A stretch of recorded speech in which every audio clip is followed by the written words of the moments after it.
இன்னைக்கு நடந்த மேட்ச்ல பஞ்சாப் கிங்ஸை குஜிலி மஸ்து பண்ணிட்டாங்க எஸ்ஆர்ஹெச். அது மட்டும் இல்ல, பாயிண்ட்ஸ் டேபிள்ல நம்பர் 1 இடத்துக்கு எஸ்ஆர்ஹெச் போயிட்டாங்க. நம்பர் 2க்கு பஞ்சாப் கிங்ஸை தள்ளிட்டாங்க. நம்பர் 1 டுபாக்கும் அவன் நம்பர் 2 டுபாக்கும். நான் நம்பர் 1. அங்க பாரியா சந்தோஷத்தை பாரியா என் தங்கத்துக்கு. காவியாமரன் முகத்துல 1000 வால்ஸ் லைட்டே எரியுதுங்க. எஸ்ஆர்ஹெச் பேட்டர்ஸும் அடிச்சு நொறுக்குறத இந்த காவியாமரனுக்காகத்தான்னு நானும் நினைக்கிறேன். நீங்க என்ன நினைக்கிறீங்க? கமெண்ட்ல சொல்லுங்க.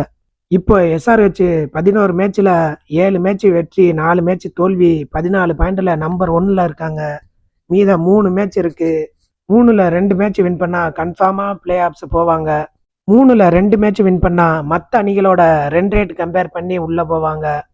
3ல 3மே தோத்தாங்கன்னா எஸ்ஆர்ஹெச் கூட வெளியே போறதுக்கு வாய்ப்பு இருக்கு. நீங்க என்ன நினைக்கிறீங்க? எஸ்ஆர்ஹெச் பிளே ஆஃப்ஸ் போகுமா? ஃபைனல்ல கப்பை ஜெயிக்குமா? கமெண்ட்ல சொல்லுங்க.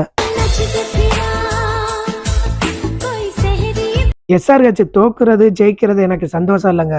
காவியாமரன் முகத்துல சந்தோஷத்தை பாக்குறது மட்டும்தாங்க எனக்கு ரொம்ப ஹேப்பியா இருக்கும்.